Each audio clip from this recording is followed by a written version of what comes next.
அனைவருக்கும் வணக்கம். ரொம்ப லேட் நைட் ஆகிடுச்சு. இருந்தாலும் இந்த நைட்டில் இந்த ஒரு பதிவு ரொம்ப முக்கியமாக போட்டே ஆகணும் அப்படின்றதுக்காக இந்த பதிவை போடுறேன். ஏன் அப்படின்னா, இன்றைய நாள் முழுவதும் ஒரு அறிக்கை எல்லா சோஷியல் மீடியாவிலும் ரொம்ப பேசும் பொருளாக பேசப்பட்டுக்கிட்டே இருக்குது. என்ன அறிக்கை அப்படின்னா, நம்முடைய முன்னாள் மாநில தலைவர் மதிப்பிற்குரிய அண்ணாமலை அவர்களுடைய அறிக்கை தான் இந்த தமிழ்நாடு முழுவதும் எல்லா எல்லா சோஷியல் மீடியாலையுமே ரொம்ப ட்ரெண்டிங்காக பேசப்பட்டுக்கிட்டு இருக்கு. காரணம், அந்த ஏபி நெல்சன் அப்படின்றவர் ஒரு வீடியோ பதிவு போடுறார்.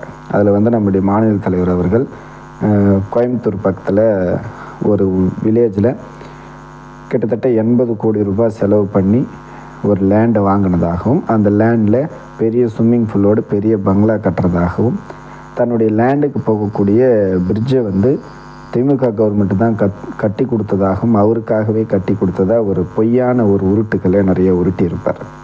இதுக்கு அகெயின்ஸ்டாக இந்த சர்ச்சைகள் 2-3 நாளாக பரவிக்கிட்டு இருக்கு. இதுக்கு முற்றுப்புள்ளி வைக்கும் விதமாக நம்முடைய முன்னாள் மாநில தலைவர் மதிப்பிற்குரிய அண்ணாமலை அவர்கள் ஒரு ஸ்டேட்மெண்ட்டு கொடுத்துருப்பார். இந்த லேண்டை தான் ஒரு இயற்கை விவசாயத்துக்காகவும் இயற்கை சார்ந்த விவசாயத்தை செய்வதற்காக தான் வாங்கினதாகவும், இது தன்னுடைய சேவிங்ஸ் அண்ட் தன்னுடைய மனைவியுடைய சேவிங்ஸில் வாங்கினதாகவும், அதுக்கு லோன் வேறு வாங்கியிருக்கிறதா ஒரு ஸ்டேட்மெண்ட்டை சொல்லியிருப்பார். அந்த லோன் வாங்கி இந்த லேண்டை வாங்கினதில் 2 மாதம் இஎம்ஐயும் கட்டியிருக்கிறதையும் சொல்லியிருப்பார்.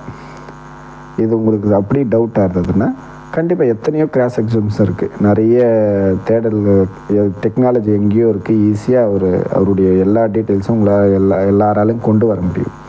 அவர் குற்றச்சாட்டு உண்மையிலேயே பண்ணியிருந்தார் அப்படின்னா அதை ப்ரூஃப் பண்ண வேண்டியது அரசாங்கத்தினுடைய கடமை. அப்புறம் இந்த வீடியோலாம் போட்டிங்க இல்லைங்களா, உங்களுடைய முக்கியமான ஒரு கடமை.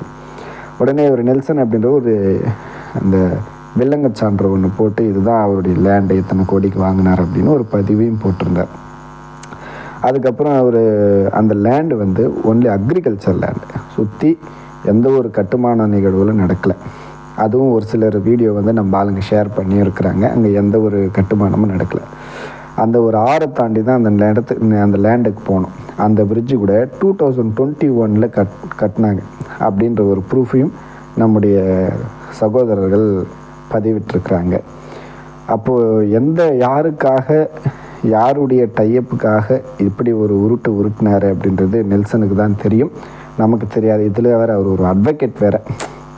அது எப்படி சொல்கிறதுன்னு எனக்கு தெரியல. நீதியை காப்பாற்றுறது தான் அட்வொகேட். ஆனால் இந்த மாதிரி பொய் சொல்கிறதுக்காக அட்வொகேட் இருக்கக்கூடாது.